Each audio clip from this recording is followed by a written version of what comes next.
ഓം നമ ശിവായ. എല്ലാവർക്കും നമസ്കാരം. ഇന്നത്തെ അധ്യായത്തിൽ തിരുവാതിര വ്രതത്തെക്കുറിച്ചാണ് പറയുന്നത്. ഈ വർഷം തിരുവാതിര 2025 ജനുവരി 12 ഞായറാഴ്ച പകൽ 11:24 മുതൽ 13-ാം തീയതി തിങ്കളാഴ്ച പകൽ 10:38 വരെ തിരുവാതിര നക്ഷത്രമുണ്ട്. ഉറക്കമൊഴിക്കുന്നതും പാതിര പൂച്ചൂടുന്നതും ഞായറാഴ്ചയും ആർദ്രവ്രതം തിങ്കളാഴ്ചയുമാണ്. തിരുവാതിര വ്രതം ആർദ്രദർശന വ്രതം എന്നും അറിയപ്പെടുന്നു. അത് വളരെ പ്രസിദ്ധമായ ഒരു വ്രതമാണ്.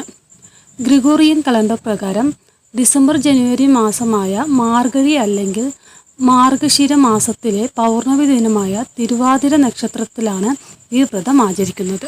ശിവനെ പ്രതിഷ്ഠിക്കുന്ന 8 പ്രധാനപ്പെട്ട വ്രതങ്ങളിലൊന്നാണ് തിരുവാതിര വ്രതം.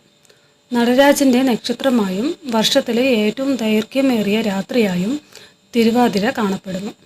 തമിഴ് ഭാഷയിലെ തിരുവാതിര എന്ന പദം പരമശിവൻ പ്രപഞ്ച സൃഷ്ടിയുടെ സമയത്ത് ഉപയോഗിച്ചിരുന്ന ഒരു പവിത്രമായ വലിയ തരംഗത്തെ സൂചിപ്പിക്കുന്നു. ആർദ്രദർശനം അല്ലെങ്കിൽ തിരുവാതിര എന്നറിയപ്പെടുന്ന പ്രസിദ്ധമായ ഹിന്ദു ഉത്സവത്തിൻ്റെ ഭാഗമാണ് തിരുവാതിര വ്രതം. ദക്ഷിണേന്ത്യൻ സംസ്ഥാനങ്ങളായ തമിഴ്നാട്ടിലും കേരളത്തിലും ഈ ഉത്സവം ഗംഭീരമായി ആഘോഷിക്കപ്പെടുന്നു. സിംഗപ്പൂർ, മലേഷ്യ, ശ്രീലങ്ക, ഓസ്ട്രേലിയ, ദക്ഷിണാഫ്രിക്ക എന്നിവിടങ്ങളിലെ ശിവക്ഷേത്രങ്ങളിലും തമിഴ് സംസാരിക്കുന്ന ജനസംഖ്യ കൂടുതലുള്ള ലോകത്തിൻ്റെ മറ്റു ചില ഭാഗങ്ങളിലും ഈ ഉത്സവം വളരെ ആവേശത്തോടെ ആചരിക്കുന്നു. ഹിന്ദു പുരാണങ്ങളിൽ ഒരിക്കൽ മഹാവിഷ്ണു മഹാസർപ്പത്തിൻ്റെ മേൽ വിശ്രമിക്കുകയായിരുന്നുവെന്നും ആദിശേഷന് താൻ ഏതോ ആഴത്തിലുള്ള ചിന്തയിലാണെന്ന് അനുഭവപ്പെട്ടുവെന്നും പരാമർശിക്കപ്പെടുന്നു. ഭഗവാൻ വിഷ്ണുവിനോട് ചോദിച്ചപ്പോൾ താൻ ശിവൻ്റെ നൃത്തം ഓർത്തിരിക്കുകയാണെന്ന് ആദിശേഷനോട് പറഞ്ഞു.